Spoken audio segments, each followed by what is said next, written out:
absolutely delighted to welcome you all to tonight's lecture, the Donna Perret Rosen Lecture, featuring Fred Wilson with a conversation with Ron Bechet. This fourth Donna Perret Rosen Lecture is made possible by Ben Rosen in honor of his wife, originally for her birthday. Donna is a past valued museum trustee and the 2017 recipient of NOMA's Isaac Delgado Award, an honor given to a distinguished individual whose long-term service, support, and dedication to NOMA sets precedents for our institution. Always available as a sounding board and giving sound advice, Donna is known not only for her engagement with arts institutions and artists everywhere, but for her love for art and artists here in New Orleans. A champion of emerging and established artists, Donna always takes the time to consider them in context, both within the city and beyond, making the visual arts central to the conversation about New Orleans as a cultural center and a destination for cultural travelers of all kind. We are so incredibly lucky to have her as part of the NOMA family. The lecture series, which began in 2013, was created to invite art and culture audiences to NOMA to engage in lively discussions on a variety of timely topics.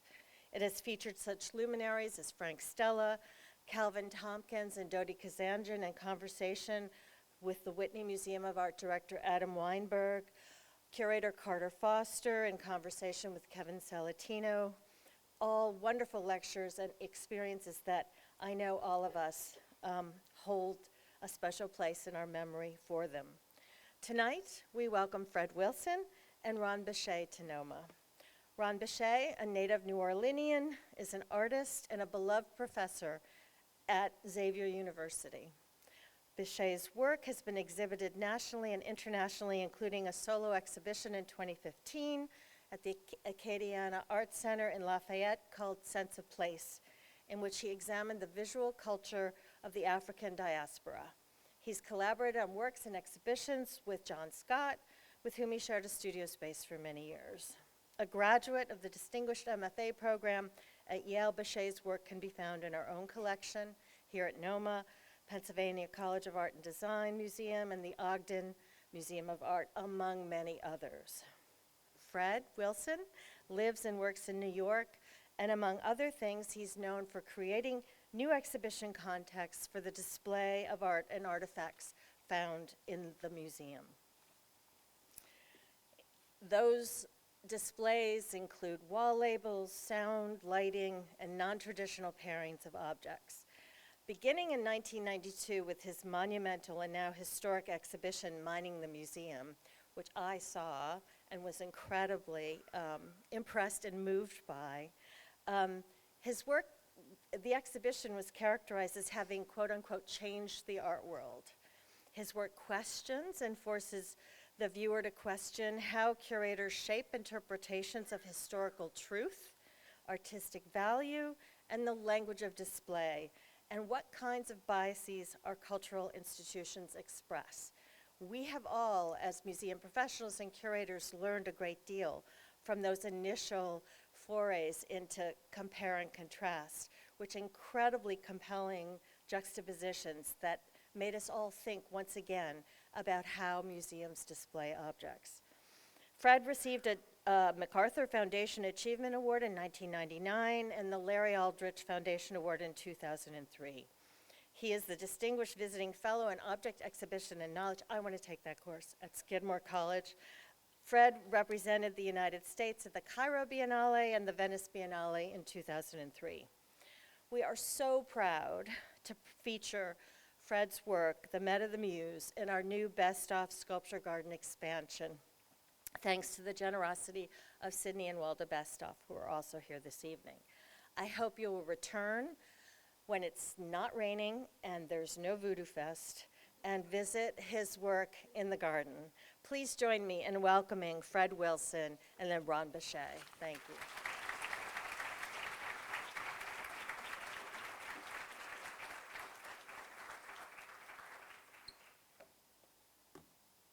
Thank you, and I'm going to turn on my mic right now. Okay, if I can get the mic on, then it's going to be okay. If I can't get it on, oh, it's working. Okay, great. I first want to say I just met with some teenagers today who are doing projects with the museum, and it reminded me that, I'll quickly interject this, that really my work started in the museum when I was a teenager, taking high school program kind of classes at the Metropolitan Museum of Art, because I'm from New York City. And I remember that when we would work in the galleries, and then we'd go into the downstairs underneath the building where they had the classes for the education department. And as you'd walk through those halls back then, it's different now, you'd see these very large sculptures casually draped in plastic. And they had other ones very similar to them in the galleries, sort of very set up in very important ways. And I would see these other ones that were in the basement. And it was the first time I realized that perhaps objects have many different lives and don't have to necessarily sit in the gallery the way we always see them. And so I take from that as the beginning of my work and thinking about museums and the context that puts the art that artists like myself and others make and create meanings for them. So I will continue from there. I thought I would start with the piece that is actually in the sculpture garden. It also sits in people's homes and outside in other locations. It's called Mehta the Muse, and I thought also was a great thing to start with because it is, of the sculpture that I make that are not within museum context, this one embodies many of the ideas that I have when I work with museums, in that these are two figures that are juxtaposed with each other. And what you get from this is the meaning that you see from the juxtaposition, the countenance, the posture, and whatever else that you gather from the color and the scale of these works. And it's called Mehta the Muse because I viewed them as two goddesses, which, arguably they are. And the one on the left is a plaster cast of a plaster cast, and then a bronze here of an Egyptian figure that is in the Louvre. And the other is a plaster cast, probably from an image of a figure such as this that I bought in a shop in New York where they make plaster casts. And I thought I had them in my studio, as often it happens, for a very long time. I was engaged with these objects, saw them, and really wanted to have them because they had a certain kind of presence. But what they were saying, I didn't know until they came together and I found a conversation between them, and something radiated from them as a pairing. And so this was the beginning. This is a very typical of what I do, bringing things together that would have different meanings in other contexts, but by putting them together, there's a conversation, ideas come forward that would not be there. And it takes me a long time to figure out the exact distance between things to really, for me, to make that conversation happen. And of course, it's open to interpretation, but this is particularly how I think about this pairing of figures. And of course, the Egyptian goddess and the European one are both historic characters, but not specific to a particular story or storyline. Here's another image of it. Oh, and I have used many plaster casts before in the past. This one is called Atlas. Those are all my art history books from college, which I was very glad. I probably felt like that too when I was studying with them. But anyway, there they are all piled up on top of the Atlas figure instead of the globe. And great books of art and civilization and African art underfoot. or maybe the basis for all of that. And I no longer have those art history books, and maybe, as I said, I felt like that, but this is now at the Denver Art Museum. This is a piece from also quite a while ago, but it is one of my pieces that I, really resonate with me very deeply. When I was in college, I was a guard in the museum. In fact, I was a guard for a 24-hour period sometimes, being a night watchman and then also the guard during the day. And it was a very intriguing experience for me because you stand there like every other object in the space and people walk by you as if you're not there. And so I felt that I was always going to make an artwork about that experience because it's kind of an experience that as a human you don't forget.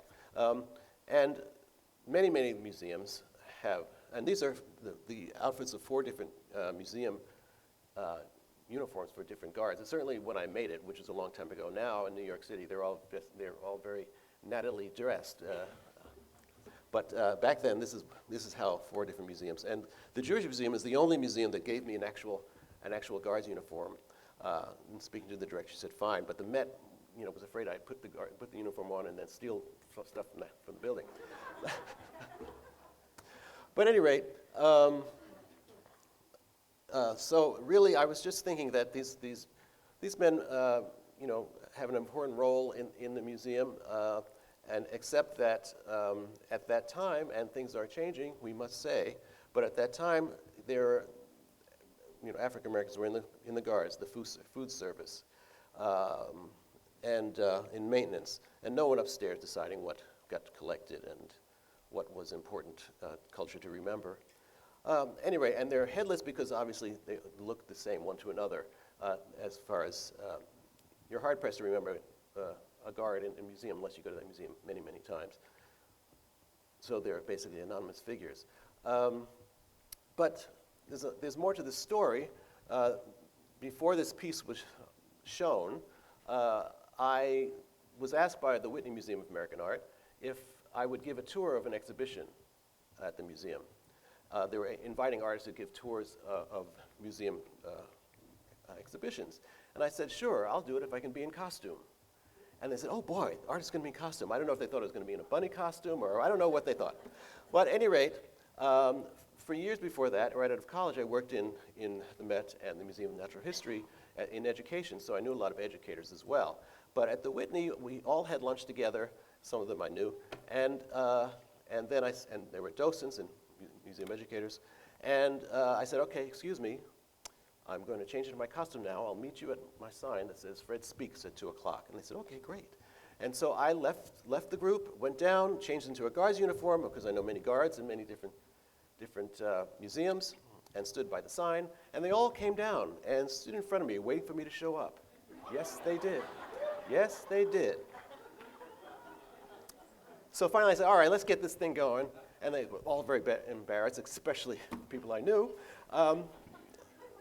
And then they followed me as I walked around the museum, that particular exhibition, talking about the problems of the exhibition. And actually, I put plastic up, but I was writing on the walls and talking about the problems of the labeling and such. And all the guards came around to see me doing this, and the public, which is saying, started watching and wondering why people were following a guard around the space. Well, anyway, that was a performance that I call My Life as a Dog.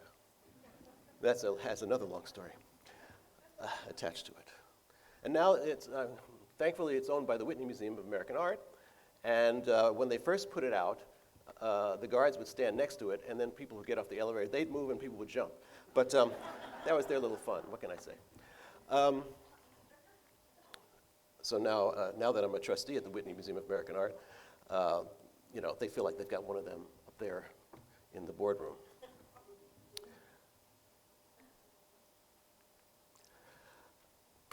I'm just going to show a couple of snippets of some older projects, and this is the project that sort of changed my life. This is the Maryland Historical Society in Baltimore, Maryland. And I was doing these museum-y-like installations in commercial galleries and nonprofit galleries, making fake museums. And there was a curator who thought, well, maybe we can invite him.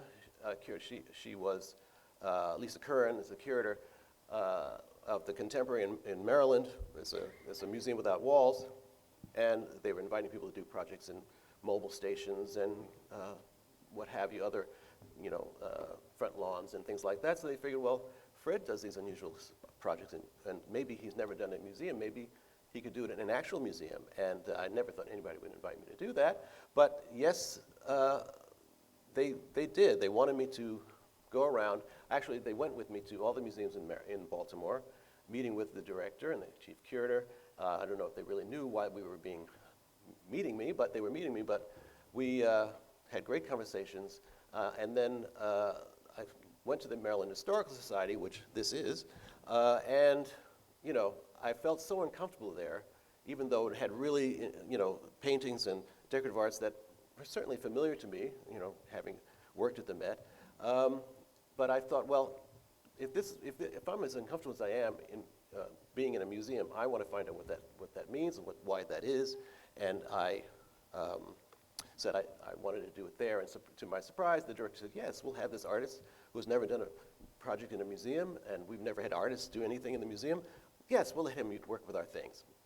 Anyway, I looked at every object in the museum. I said yes, of course. And I looked at every object in the museum.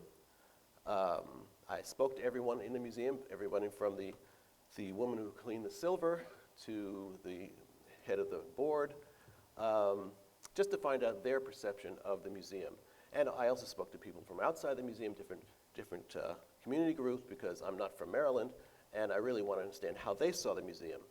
I think that people thought that I was going to do a Black History Month show, but really, I probably could have done it by collecting African American history from around Baltimore, Maryland, which is rich with that. But I was interested in how that particular museum understood the history, and so I just basically had to learn that just through the things in the museum, and that's how I ended up working on the project. So I went through the storage room, which they've been collecting things since I guess the 1850s, and since it was a historical society, they took everything at a certain point, but most of it did not get on view. When they became a professional museum, they just focused on particular histories and art. So I was fine with that. I had my project on the third floor, and I pulled things from storage and displayed them on the third floor. Now, as I was looking through things, it was very difficult for the PR department. Didn't know what I was thinking about. They wanted a title. They wanted to get this going, and I didn't really have all that ready yet. And so the director said to me, well, why don't we call it Museum Held Hostage? And I'm like, no, we're going to get along here. Really, it's not going to be that bad. He was really nervous. He was very, very nervous. But anyway, it was going to open for the American Association of Museums conference that he was hosting in Baltimore. So it was a little more. He had more to worry about than the normal exhibition. So I decided to call it Mining the Museum, because I thought perhaps I was going to dig through their things, which is what I was doing. Perhaps, explode ideas about museums, and certainly I wanted to make it mine. So it was Mining the Museum. One of the things I found in their silver storage was this really wonderful repoussé silver globe, an unusual object, but strangely it had the word truth emblazoned across it. And I thought this is a great piece to start the exhibition with. In fact, it was the first thing you saw when you got off the elevator. Whose truth in a museum?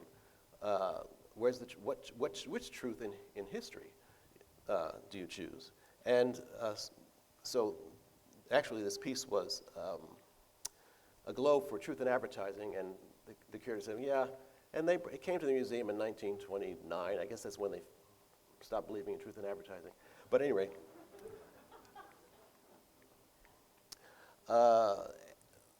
and then there were these plastic mounts surrounding it, and the label said plastic mounts, made 1980s, maker unknown. Because I wanted people to see that everything was, you were actually looking at and taking in the images of everything, and everything is affecting your thinking. And you had to look at everything in my exhibition because it was not going to be your usual situation. It was surrounded by, on either side, by these pedestals and busts. And everything, of course, came out of the museum. And I pulled these busts from various locations around the museum. And here you have, whoops, let me go back. If I can find the right, oh, here it is. This is Henry Clay, an important American. This is Andrew Jackson, not my favorite president. But he was there, so I put him out. And in the center, a great son of Baltimore, Napoleon. Now, how that got into the Maryland Historical Society, I still don't know. However, it was there, so I put it out there. On the opposite side were 3 other pedestals that I brought from various locations, but there was no bust except that I put labels: Harriet Tubman, Benjamin Banneker, Frederick Douglass. All 3 from Maryland, nothing about them in the Maryland Historical Society. And so I could have, as I said, pulled together a show about African American history from Maryland, but really this was about the Historical Society and their view of the history. And what they didn't have said much more than what they had. And there was no explanation about why this was. You had just walked through this installation, walked through the exhibition, and grappled with what's there, what's not there, and what that means.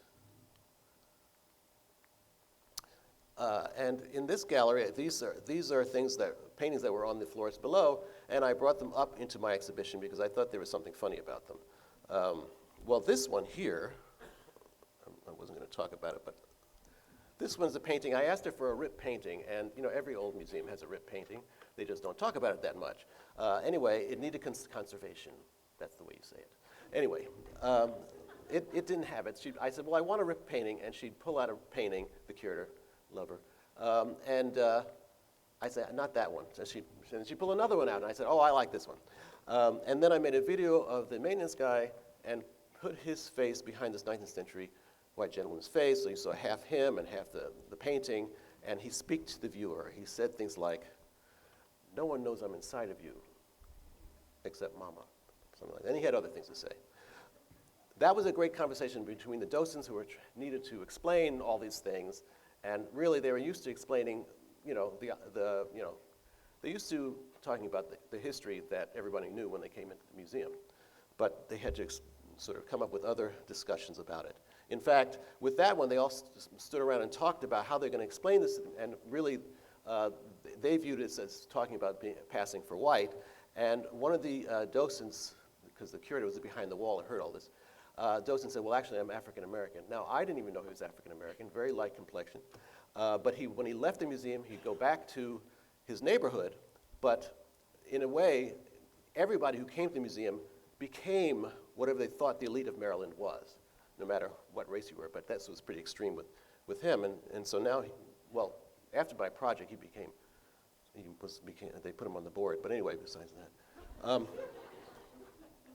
Now, the other paintings were in various places around the museum, and this painting had 7 children in it. They're the 5 in the center, and there are 2 in the periphery.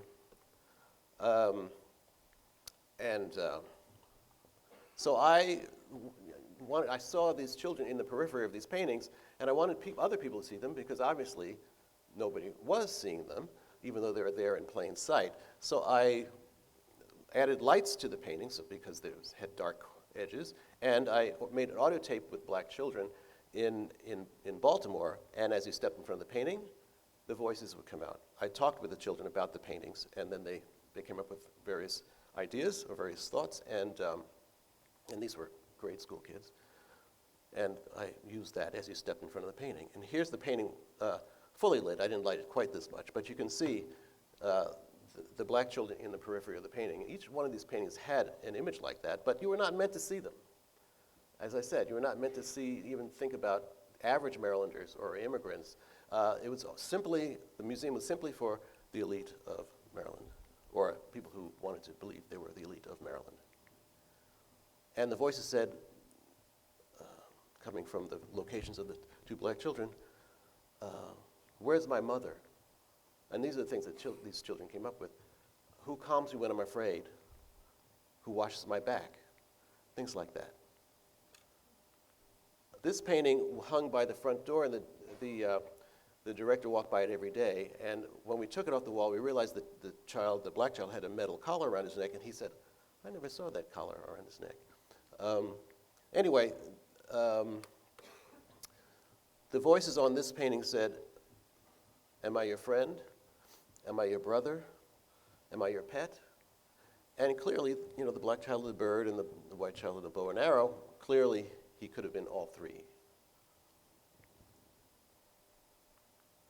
Oh, and I also, you know, I do a lot of this now, but when I first did this, I felt really that I could not change the labels given to the painting. So I put the label that the museum had for this painting, which was Country Life. It was painted by Ernest Fisher and painted in 1850. However, in 1850, people were not naming their paintings. So someone else named the painting Country Life. It was either the collector or the curator gave it the title at somewhere along the line, Country Life. So I figured I put the label up there, but I could also name it if it wasn't the artist naming it. So I named it. I put it on the other side. It says Frederick Serving Fruit. It could have been Frederick Douglass. My name is Frederick. Anyway. And then under the heading of metalwork, 1793 to 1880, they had very little information with the painting. There was something that they didn't have long discussions of what you're seeing. You're supposed to look at the objects themselves. So they had really incredibly beautiful repoussé, Baltimore repoussé silver. So I put the whole tea service out. But under the heading of metalwork, I also found in their ledger books shackles. And so here we have, you know, also made of metal. And certainly whose hand had to serve the silver? Who could have made those silver objects in apprenticeship situations at the end of slavery? But certainly whose labor produced the wealth that could produce the silver. And now this was in, you know, this museum, only a year before, had one Civil War room. Prior to that, there were two rooms. And it took, you know, 100 years for it to come into one room. And here I came right after that and put this together there. So it was quite a new concept, shall we say, for the historical. I said historical society. I meant the historical society. Oh, yes.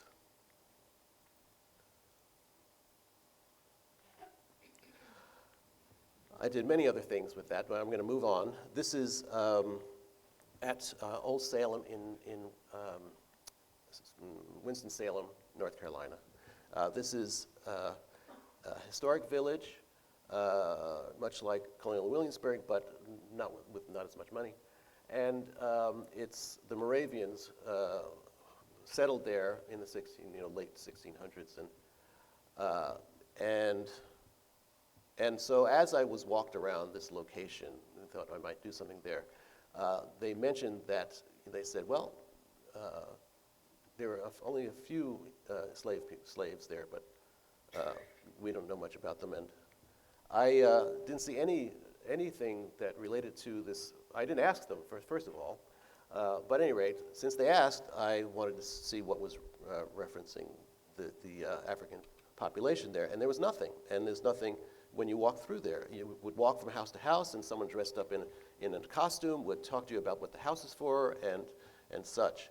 So it did intrigue me that they said this, and then there was, you know, nothing displayed there. So I decided to sort of see what I could find. I did find notions of these, thoughts of the Africans who were there from the memorials when they died, because this Moravians kept copious notes. It was all in German, And so it had to be translated. But and there was not that much things to work with. So here I put just found various objects, and as you walk through, someone would talk to you about this particular person, R.H., who died in childbirth. Rose, who worked in a still. And then, of course, I like juxtaposing things. A Bible and a leather whip under the heading of leather bound. And as I walked around, I wanted to do something a little larger, a little more more involved. And this building looked, like nobody used it. So I said, well, what about this building? What do you do with this building? Is there anything going on in there? They said, oh, well, no. Was the black church, and we used it for storage. I said, oh, really? And so I said, well, can I work with it? They said, sure. And so I did some research, and in front of the church, the Moravians have these beautiful white stones in the home Moravian church, and there would have been white stones in front of this church. And I asked them, well, where are the stones? And they said, we don't know.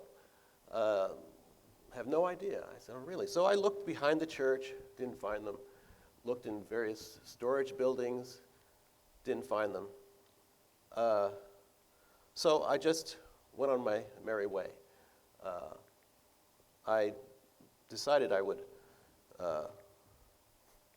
lift the floorboards for some reason because the building was not being used.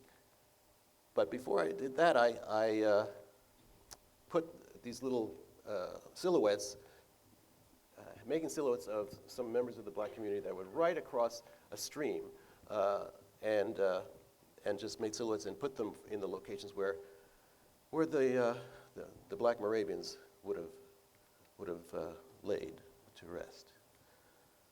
And so, at that point, I decided, well, I don't know. Let me just continue looking and doing what I do. Then I did decide to lift the floorboards of the church, and there they were, holding up the joists or just thrown under there.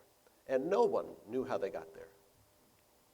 So this was a huge thing for the Old Salem. They were excited to find it to a degree.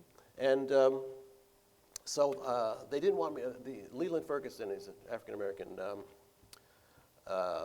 archaeologist, was working on things, on various things in Old Salem. And when we found this, it was just great for him to sort of be able to work with. And so he said, but don't move them because I want to study them in situ. And I said, it was fine. I didn't want to move them. I wanted to leave them there just like that. But I put a plexi floor, lit it and put a plexi floor so you can walk into the church across the floor. And I'm not sure if I show any more of the project, but this was the amazing thing that occurred, that now they have a special little museum for these stones. Unfortunately, they're not paying much attention to that.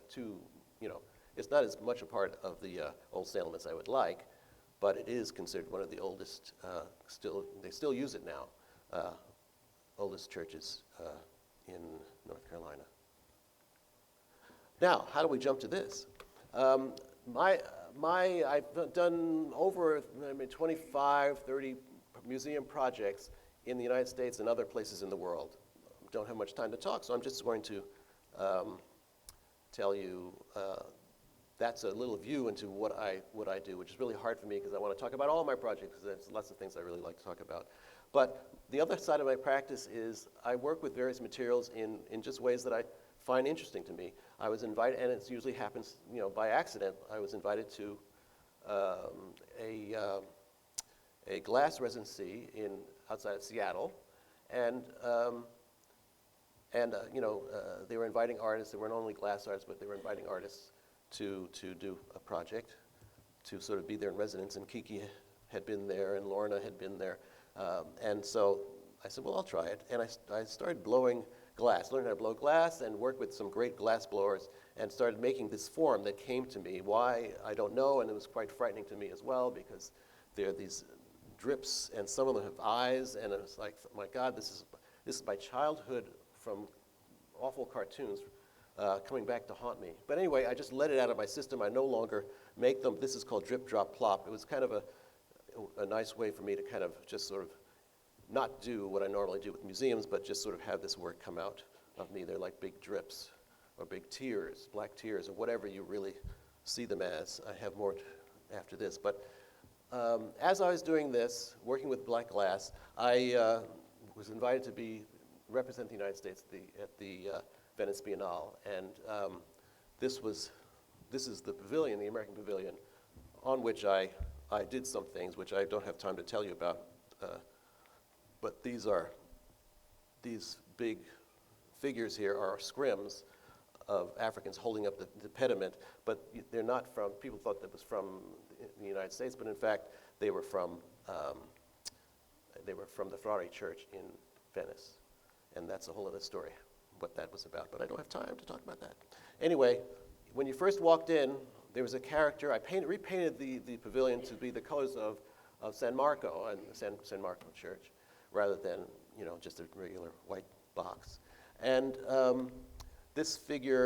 figures like this with their normal head are in many of the palazzos around Venice. It's black figures, and I could go into a lot of detail. I'll tell you later if you want to know about who these characters were, why they're there still, and what they represent to the Venetians. But I just changed the head and used a globe, and it's called the Wanderer. I also, because I just finished making things in glass in Seattle, I went to Murano, which is the great glass masters are, and I said to them I wanted to make a chandelier, and the glass master that I was talking to said, no problem. I said, I want it to be really big. He said, no problem.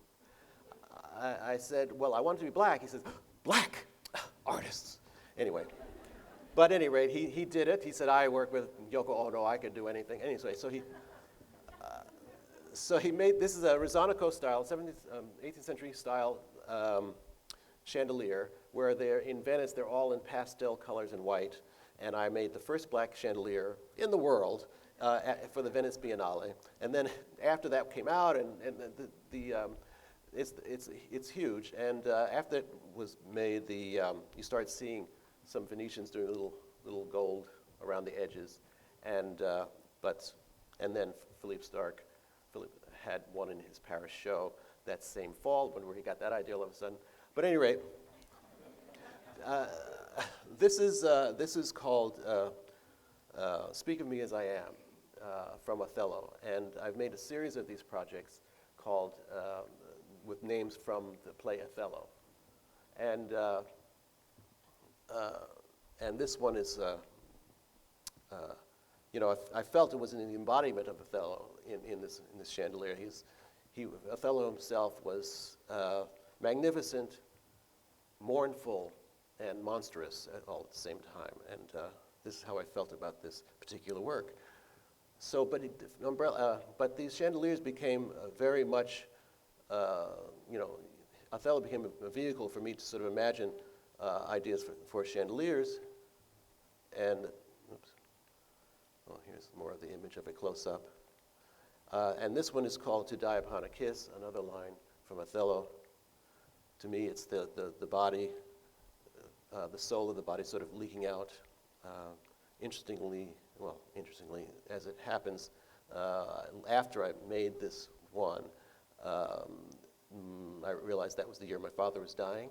And so I totally was not connecting the dots with this piece, To Die Upon a Kiss, which, to my mind was about the death scene in Othello. Anyway, these things happen. And it's basically different shades of different color glass, but it looks like, for me, it looks like that's the weight of the soul, or the weight of the body. It's just sort of the weight of the humanity is leaving the body.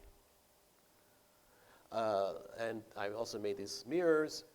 They're quite large. This one also is called Iago's mirror. These are Venetian things. They know how to make them. They just never done it with black, and they really enjoy, and they certainly don't pile them up the way I've piled them. We enjoy working with each other because I make them do things that they know how to make these projects, but they would never even think of things like this. So they really enjoy coming every time I bring them something new to try. This is a close-up image of this one. And I've done many mirrors also, like this one, which is, I saw his visage in my mind, which was a line that Desdemona said about Othello. Oh, and here's another, this is called, another one, this is called Dark Dawn, the Ominous Glut. And this is chandelier parts and a mapping. I sometimes make maps, and they, once I put things up, I don't remember what they're exactly, the exact mapping aspect, but they're specific. This is the mapping of the Atlantic and the Indian Ocean slave trade and the producers and consumers of oil. The title is The Unnatural Movement of Blackness.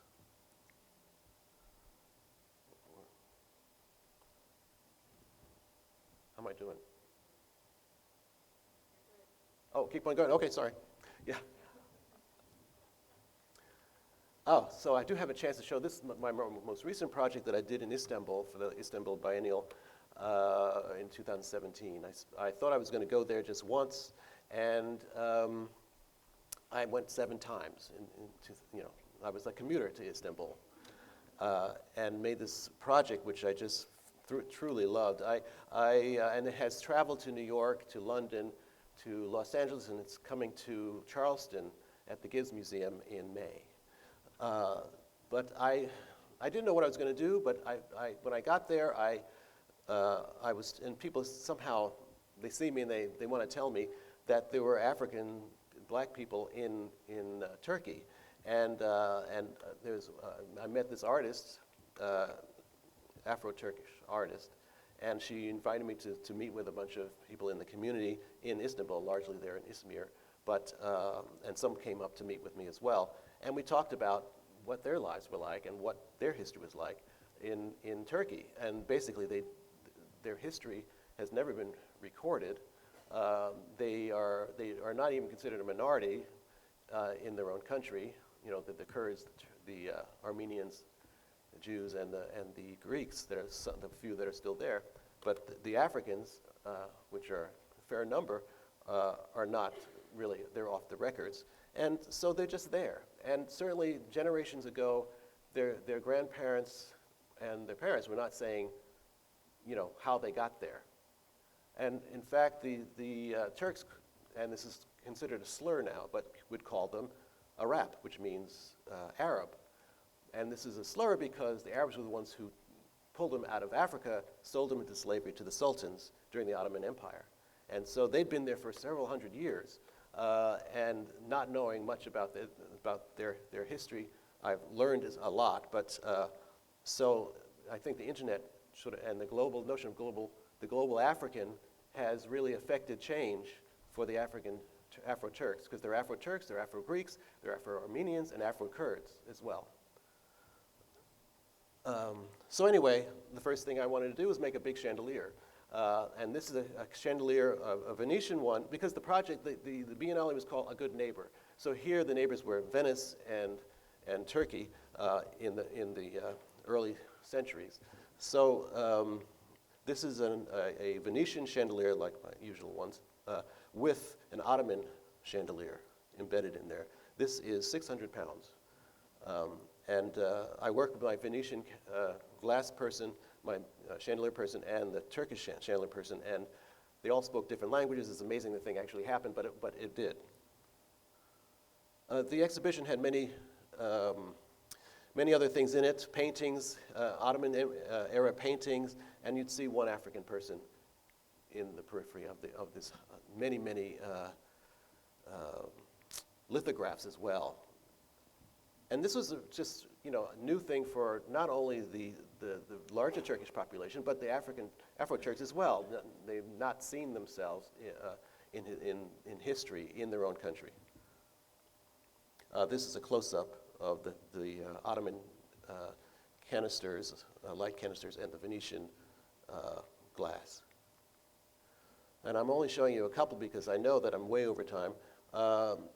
In addition to doing many things, I I worked with tile makers and made very large, a couple of tile murals. I think I have the image. Yeah, this says "Black is beautiful" in Arabic. Now, interestingly, the Turks don't really read Arabic. It's not their language to read. But of course, it's everywhere in Istanbul and other cities, in the mosques and elsewhere. So it's this image. The image is familiar, but not what it says. And it's kind of, and certainly the Afro-Turks don't know it. So it's kind of this for me, it's the same, it's a metaphor for the Afro-Turks themselves being in the society. And then with the paintings, I did many other things. We have, but interestingly, James Baldwin lived in Turkey during, he escaped from the civil rights movement, which he was very much involved with, but he'd go to Turkey where he had friends and to write. He wrote several chapters of Another Country in Istanbul, and read, and of course I read it while I was in Turkey, and some of the things he said, it's amazing. And of course, if a creative person, a writer, painter, what have you, it translates over time, over culture, and some of the things he said just made perfect sense for the Afro-Turks as well. He was called Arab Jimmy, which of course meant Arab Jimmy, which he didn't know was a slur at the time. But so what I ended up doing is putting some of his sayings over the artworks, because these are Ottoman Empire images, but some of the things that he wrote seem to make sense. It's over that one. It said, "Love is a country he knew nothing about," and that's the last image I have for you.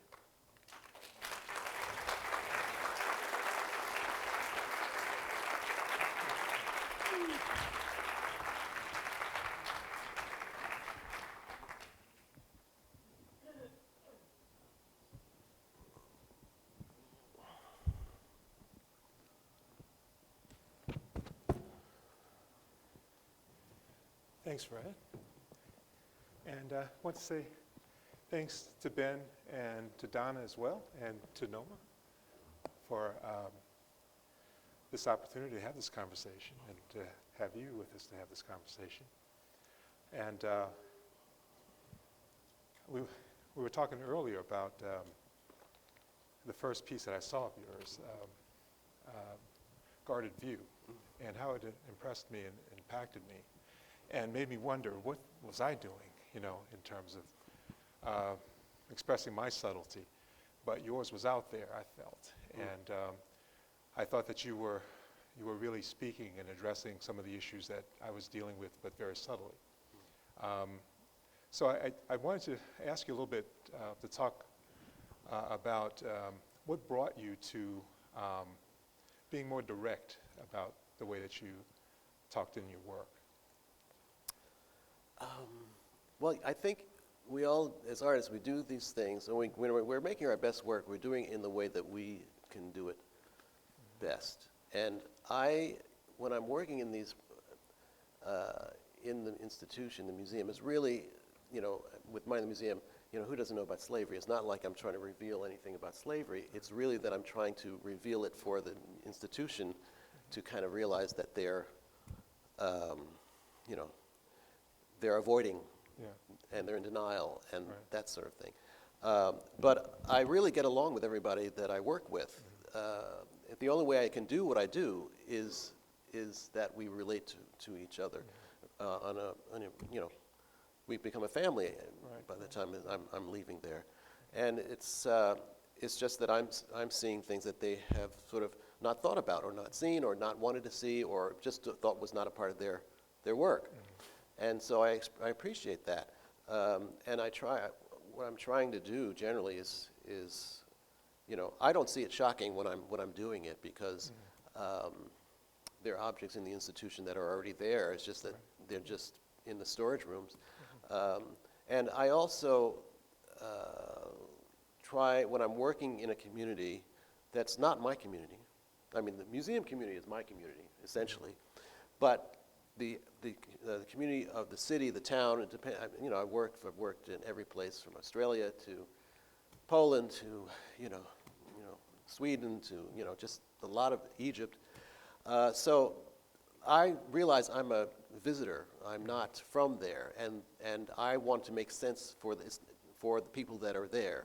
I met with there was a curator from London who had became a museum curator in an American museum, and he said to me he made his exhibitions for 5 curators in Europe who will never see his work in this town. And I'm the opposite. I'm doing it for the people there.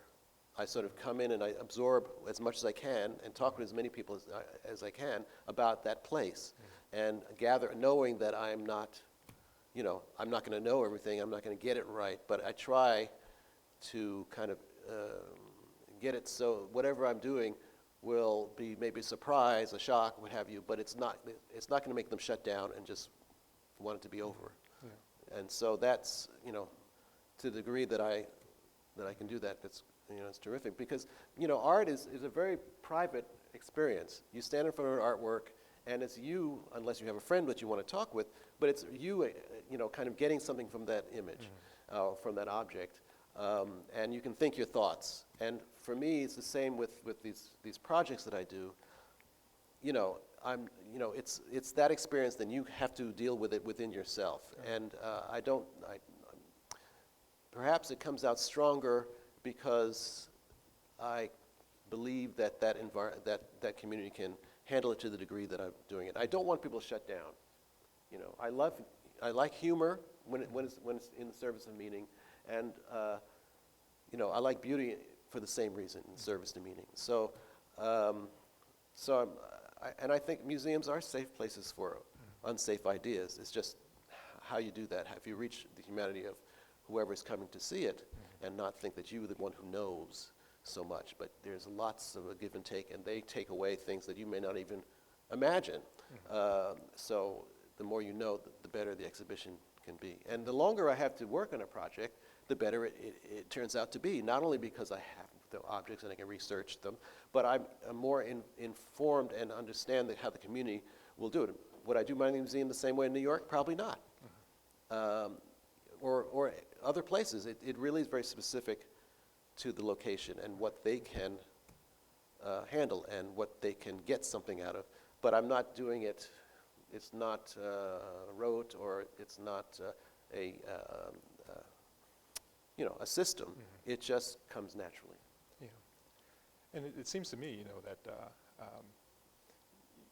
that your style of improvisation, the way that you work with a community is pretty much developing and still developing. And I respect the way that you are able to work with people and not exactly know and plan what's going to happen.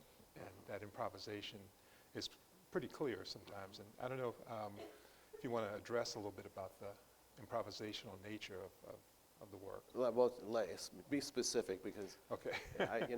Well, for example, you were talking earlier about the Turkish piece. And I've been to Turkey, and Izmir is where the NATO headquarters is. And so there's all kind of people that go through there. And I had no idea when I was there that there were, this underground group of black Turks, but you were able to find them. And then once you found them, you were able to work with them to actually help them bring out their own history. But they all, the thing is, the farther I get from my own culture, own world, the more. Sometimes it's at a certain point it can be nerve-wracking, because when there's a language difference, and you're looking at hundreds of years of history and relationships, and I'm coming in and mixing it up. It's a great responsibility I have, and sometimes I have to think it and rethink it. Sometimes my ideas I think would be great, but probably just great in the art centers and not in Istanbul. Would not make sense. Would not they would not sort of sink in, or maybe there may be something that I had hit a nerve. Like if I didn't know that a rap was not was a slur, Right. I use that word all over the place, saying not Arab, but in Turkish, so that they would understand that huge mural that with the Arabic was not, I was not sort of, and saying black is beautiful was not a kind of irony that would kind of really annoy them. And they were very suspicious about using that. There's another one that says Mother Africa also in Arabic. But by the time we talked about it, they kind of were going with me with that.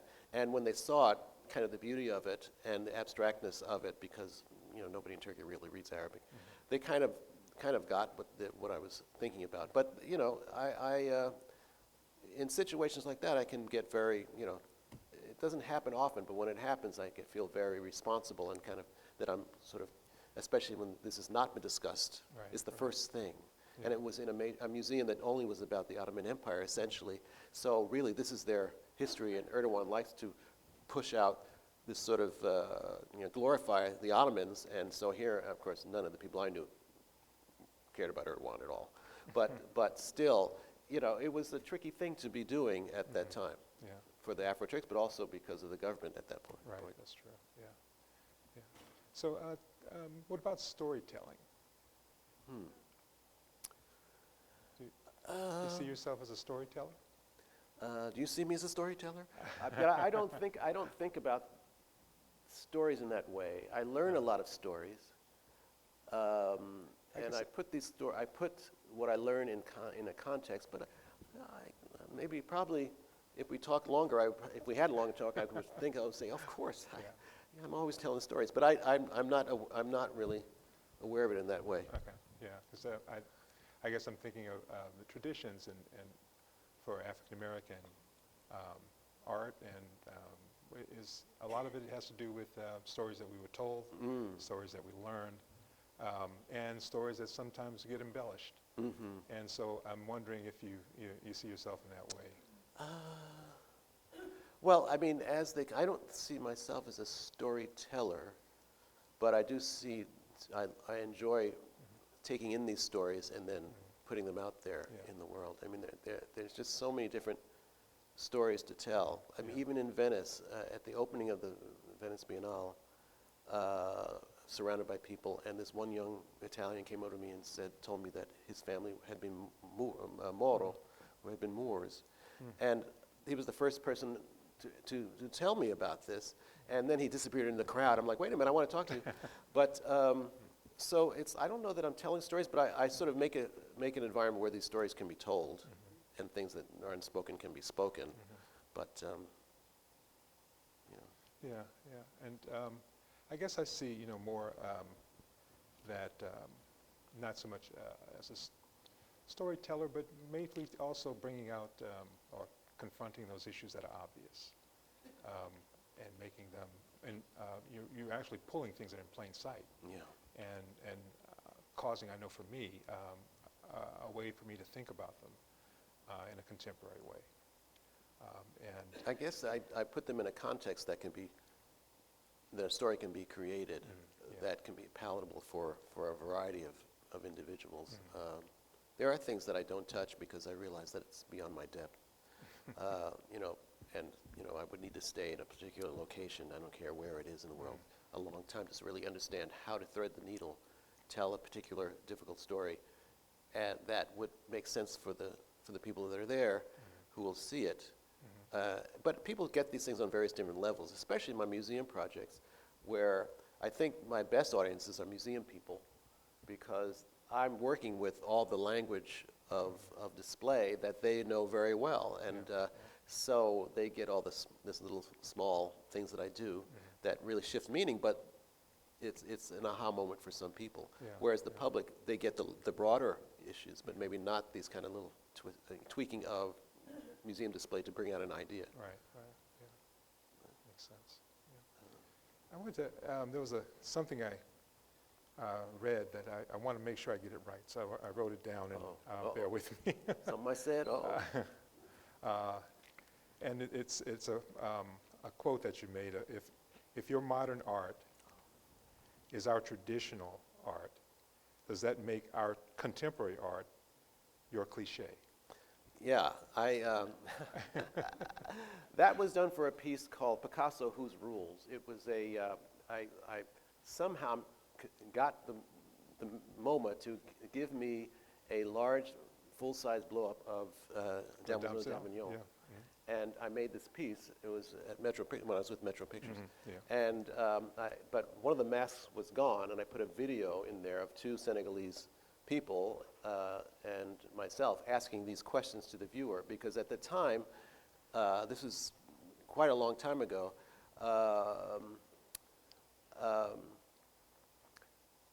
artists who, when I first started working, artists were using African imagery in their work, but the Cubists had already colonized that work and made it theirs rather than African.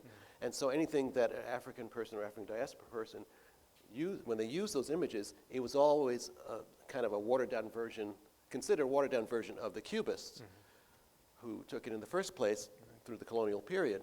And so, and then when I studied in West Africa, when I was 20, I think I was 20, in Nigeria specifically and Ghana, at that moment, some African folks were making really bad impressionist paintings. And so but of course, if they were to make things from, imagery from their culture, it was already usurped by Europeans and would be considered less than. And so this was a conundrum that I thought was really ultimately interesting. So what ended up happening, that there are many people who started doing conceptual art where the underpinnings of cosmology and because Picasso didn't know anything about the philosophy or cosmology of these African things that he was using. So those of us and those folks who used that, which was just not known to the 20th century European artists, they could make something that had resonance for them, whether it was understood by anybody else. That has changed radically now because, just in the last, when you get to be when you're around a long time, things change. It's like it's such a shock when all of a sudden, there's all this great, African and African American, Afro-European art using these images, and it's undeniably contemporary culture, contemporary art, but also using these things in ways that the Cubists would not have used. Yeah. I just the idea of cliche or trite kind of struck me, and thinking today about what is contemporary, and when we think about African American art or art made by people of color, what is contemporary? What does that mean today? For example, I think what's going on now at MoMA. Oh, yes. Now that the new renovation has happened at MoMA, now there's a show that's actually bringing in or filling in. Oh, yeah. And they're buying, too. Okay. Yeah. So what do you think about that? Well, 30 years too late. But anyway, let's be real. But I'm glad that it's happening. Of course, now that I'm sort of embedded in the art world, I know all these, I know the curator and the director and all the trustees. So I'm kind of in the soup with it. But I'm really glad that you live long enough and things can change, and in a good way, not a bad way. Some other things are happening and changing, but in a really good way. And I think now, if they had started 30 years ago, they'd be at a really good spot now. But now they're starting, and they're really really putting both feet in.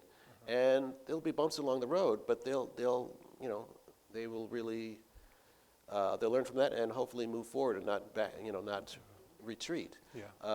I have not. I'm sorry I didn't go to the opening, but I didn't, so I can't really give my personal review of what they've done. I've just seen pictures, Right. and I'm sure there's lots to critique. However, it's such an amazing transformation. It's like shocking for me as someone who's lived in New York for as long as I have and seen the art world for as long as I have, and know how the walls were.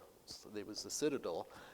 Actually, FDR, when the museum first opened, they said it was the citadel of civilization, and you know, it was in another way that he didn't mean. But I think, you know, generations change, and they have broader thinking. And all the great art and all the great writing by you know, African and African American thinkers and writers and authors, you know, it has really seeped in. And I think we can have a higher level of dialogue about aspects of this particular exhibition, and in comparison to other museums, at a higher level, that perhaps, you know, another 10 years they'll get it completely right. I haven't seen it. It seems like amazing to me on a certain level, but I just think that bravo, and we'll see. Hopefully, their staff will get more diverse as folks, you know, come out of all these programs, these museum studies programs and such, and they'll let them in, and you know, it'll be a much more complex art world, as it always should have been. Okay, yeah, yeah. And I guess there's some near and dear to me is what you did a little earlier was to work with young people. And I teach at HBCU, and I do that for a reason, because that's the population I want to work with. So I guess I'm thinking, in your view, what would you tell these young people today? We grew up in a particular time. Yeah, we grew up in a particular time. And it's different now. Before Believe me, the it's new different. MoMA. But you know, it makes me feel like an old man. Oh, you should have. Oh, you think that's bad? You should have been around. You know. But I try to keep that back, because they're just, everything's new. You know, and so the fire in the belly is really great, because you know, my fire is just like, you know, a little flicker now. But well, but I do try to you know, there's two different sides of that. Try to kind of have a great dialogue about that, and what really is, you know, a flash in the pan situation, or something really systemic that they need, that yes, this is something you really should look at. And because there are differences, and you know, there's you know, to have longevity, you have to be able to not get upset about every little thing, and go for the major issues, major things as you see it. Yeah, yeah, and I guess I think too about how do we get them to understand that this is their time and this is their story, and how do they learn how to fill in the gaps? I know that, you know, for us, that this opportunity in school, we just were not given that information. That's right. And so how do we get them to understand that, you know, sometimes they just got to go and find it, and to actually be able to use it in what they do with their own work. Right, right. And where do they find safety, though? Where do they find a place, or museum-safe places for them to? Oh, I think more and more they are, and it's also about numbers, you know. But I think the dialogue has started, and be intelligent about it, and you can really, you know, go really far with that. Okay. I had other thought, and it just sort of left me, but yeah. Yeah, no, me too. I have so much to ask you. Well, I just think about when I was in college. As you know, I was the only black student in the entire art school. This wasn't a big art school, but and as we graduated, the chair of the program said to me, not that graduating day, but as we were coming towards that, he said to me, "Well, do you want to be part of the black art world or the white art world?" Now, he hadn't told me there were two.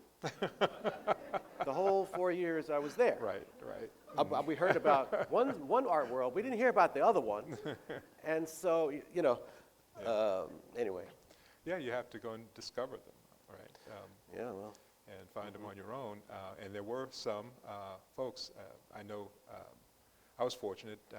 I had a professor at the University of New Orleans that brought some people of color into to work with. Sam Gilliam was the first time I met him, and Richard Johnson actually brought him in, and we still have a relationship to this day because of that. Wow. That's great. But he told me, that I'm going to have to do this on my own, right? Right. You're not going to get anybody to tell you this. And Right, so right. is that something that students need to know today? I mean, I think all students need to know they're going to get it on their own. It's a sea change in that you can, would walk into a gallery downtown when I was young, and they couldn't imagine you being an artist. It just was like you were there for something else. I remember going to an opening and someone handing me their cup, thinking, well, I had to be there to be cleaning up. So, it has really changed. I mean, I'm talking about New York. That's what I know. I don't know any place else. No. But so I think there's great opportunity to push the boundaries, to do what you want to do. I also see that young artists see some of us in our place in the art world and want to be that. But I always say that really it's all about you. It's about self development. It's not about that goal of being at Pace Gallery or whatever. It's about you developing yourself so that all comes to you. And because, it's the desire for access, the desire for being able to do whatever you want to do, and fame and whatever that is. Really, you have to really be, it's not like Hollywood. You have to really focus on yourself, make the best work you can make. It sounds very, obvious, but really, I see young people wanting the brass ring so badly, but kind of want to skip steps to make your work really warrant that. And now it's even better because there's people that would understand what you're doing. I remember when I first saw an article about David Hammond's flag, his red, black, and green flag, and they talked about the flag of the ANC, not even knowing that this America is the Black Liberation flag.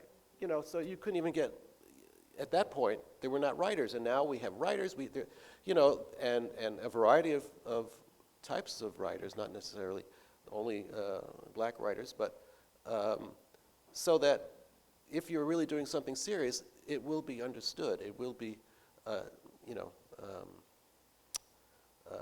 written about and taken in.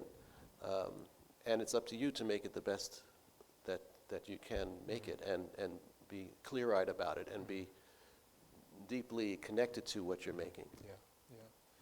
There's something else I wanted to, on a whole nother end. Just to think about, do objects have memory? And because you work with a lot of objects, and I guess too, thinking about when we come into the world, I often wonder, and I'm sure you have too, do we come with a software, or is that software added as we go through? Is that something that, and then when we come across these objects, is that part of what's added to in our software? Yeah, I think that's somewhat true, but I think much of it is kind of your own creation, creating yourself, and then deciding what aspect of your software is what you want to kind of, embody. And we're psychological beings as well, and that and as well as heredity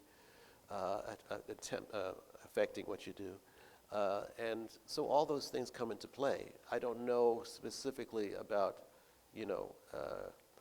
ancient culture, ancient history. If it's embedded in there, it's and you can access it, all power to you. But I think it's really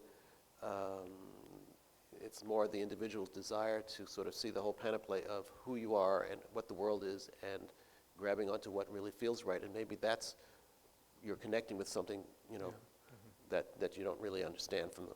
But still, it's really, it's in your hands, just to let it flow. I mean, to me, it's about letting it happen. Some of the students were asking me, how do I I forget what they're asking me now. But anyway, how do you make decisions? How do you make choices? And, Yeah. and it's really letting the thing that feels right and comes out of your hands, comes out of the way you do things. Yeah. And that's really, what you have to face that, well, maybe that's who I am, and you follow that until it either doesn't seem like that's who you are, it's somebody else's idea or feeling or something you've seen, or it's really something essential to you, and you just have to follow it. Right. Which is basically what I've been doing. Yeah. I would have never done what I do if I didn't just say, well, I have to make these kind of installation, fake museum things, or even try to think about, well, I can just switch over and make something in glass, Right, that's true. make a chandelier. I mean, am I crazy I thought my career was over making fancy glass chandeliers, but if you just have to put yourself into it, if you're really deeply into it, people will see it. Yeah. And you're consistent. Yeah. Because there's a word that I learned about from a show you did, and it was called, I'm going to get it wrong, but it's Degradaria. Degradaria. I don't know who actually said that originally. I think it was a sister who said it. I don't remember. Somebody said it, but I just love that word rather than black collectibles. I like the word. Well, these are degradaria. It has a nice flow to it. Yeah. So I used to use those objects a lot. Okay. That's another period that I went through. Right. But yeah.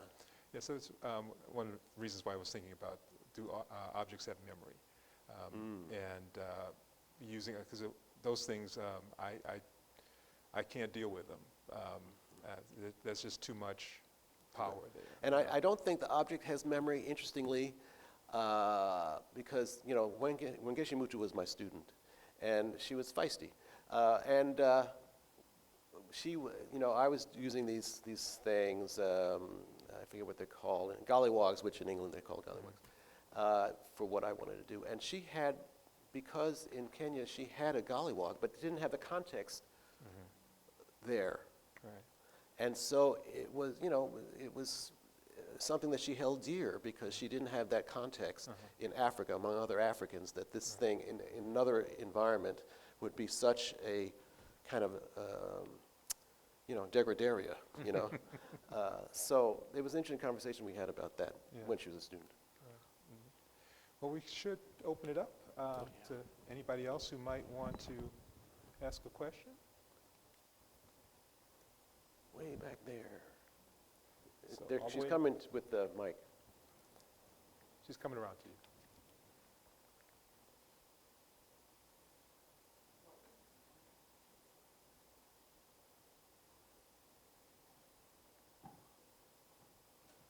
Hello? Yeah, that's good. Well, thank you, Fred. That was amazing, very powerful. My name is Mehta the Muse. I teach museum studies at Southern University of New Orleans. And many of the things you discussed today are very relevant to what we discuss in our classes. So one of the issues we discuss is diversity and inclusion in museums. And we think about diversity and inclusion in terms of the collection, the narrative, workforce, audiences. But it seems like there is some good news here and there.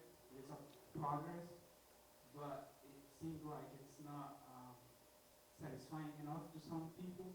So I wonder if you can reflect about the progress when it comes to diversity and inclusion in museums. Thank you.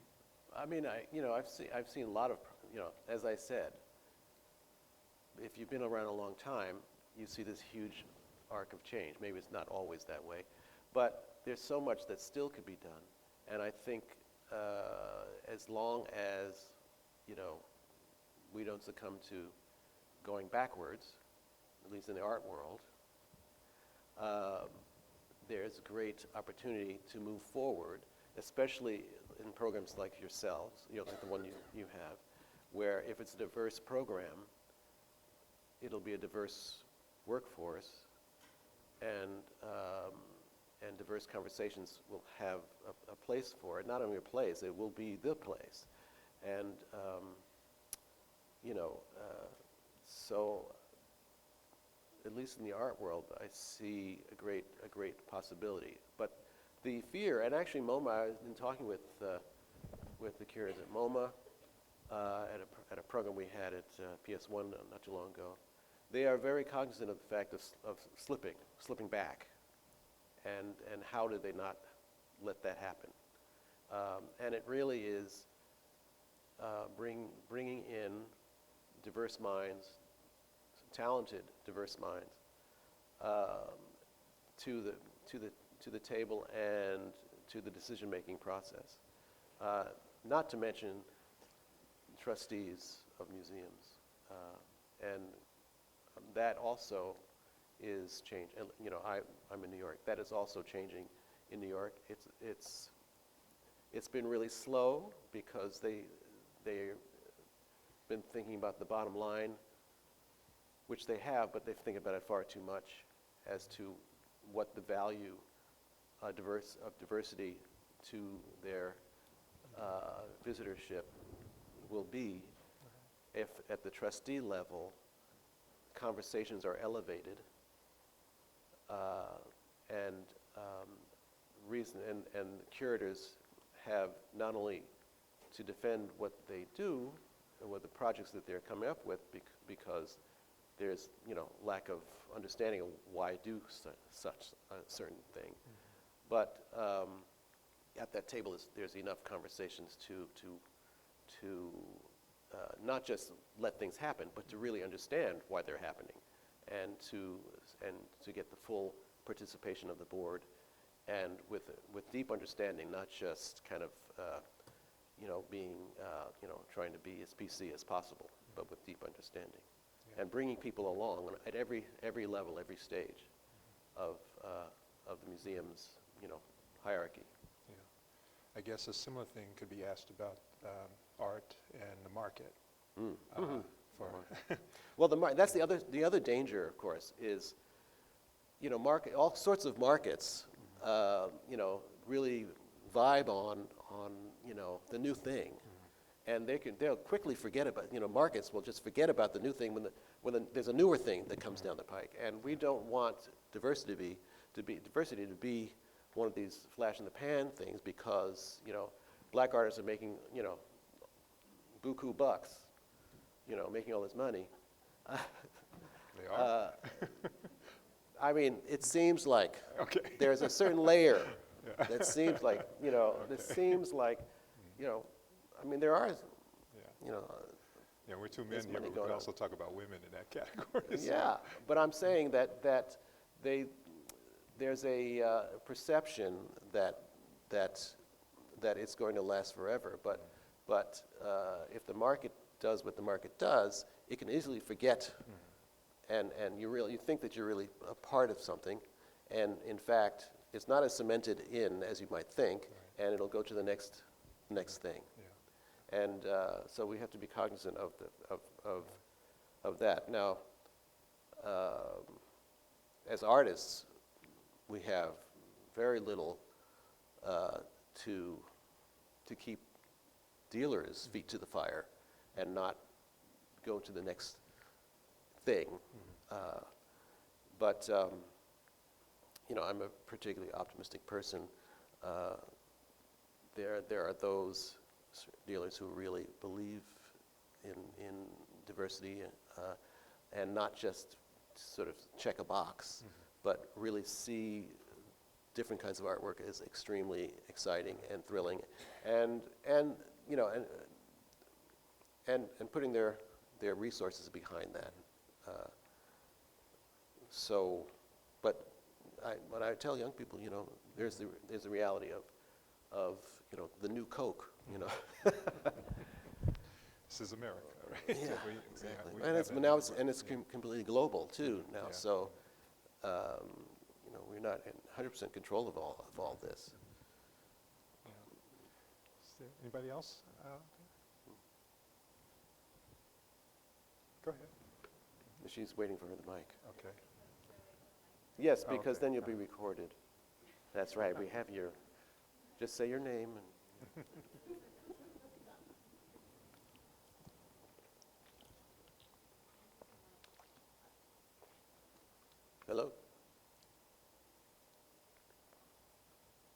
But I don't like talking about the market with students. You know, it's not. It's Right, really the exactly, last thing to sort of get in. Oh, yeah. It's really not about that. Right. It's also, but it's good to know that, you know, a little bit about it, but Yeah. it's really not about, it really has to be It's- about you and your work and just pushing it forward. Yeah. I'm glad you're saying that with my students here. Oh, So, yeah. Listen, wherever you are. Yeah. Because, you know, in the end, it's only, at the end, it's just you. It's really, you know, and there's ebb and flow of you know, popularity, and where there'll be work that you do that nobody will understand. They may like one thing, and then you change because you need to. And, you know, you have to, I always said to myself that I realized that perhaps this is back in the day, when I used to, perhaps no one will like this work, but I have to do it anyway. That's And so I just, I have a lot of it. Anybody want some old used art?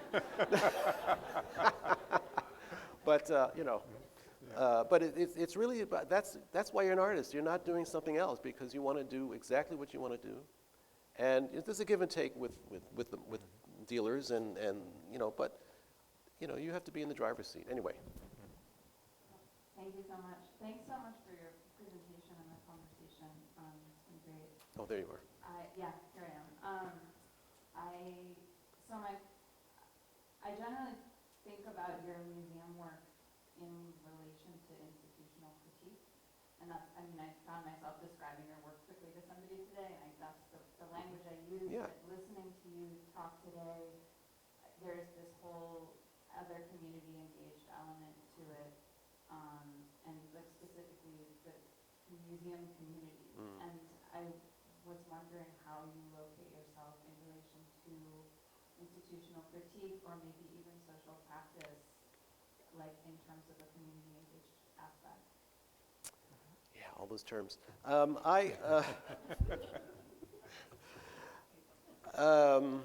You know, I started before those terms were kind of really became concretized.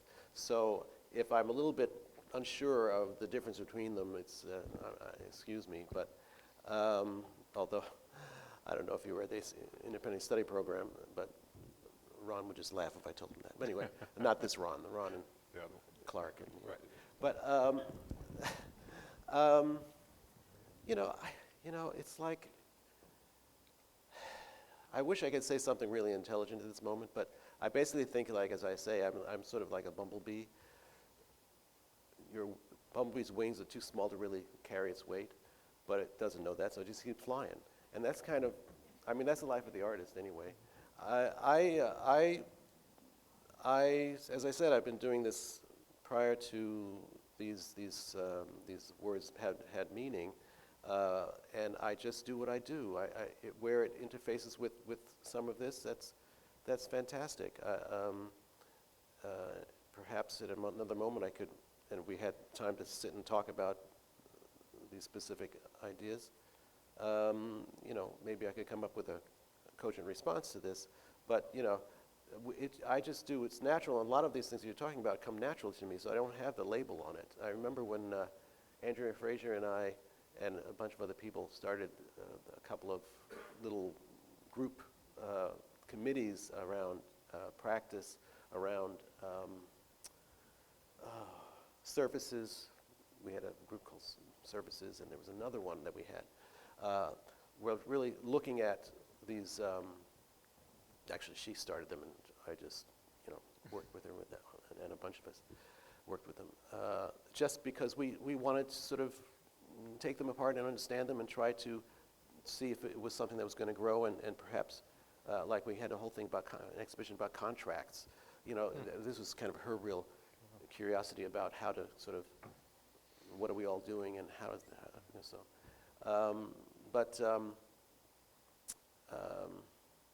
I mean, I still think all this institutional critique is still viable, and you know, where it makes sense with the institution, it leans more towards that than towards a kind of a poetic metaphor and that sort of thing. But I usually hope that they're sort of blended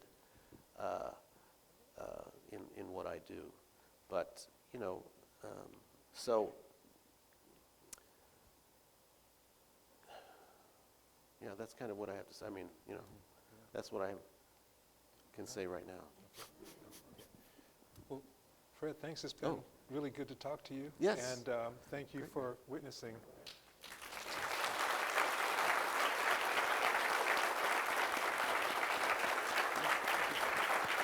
Thank you.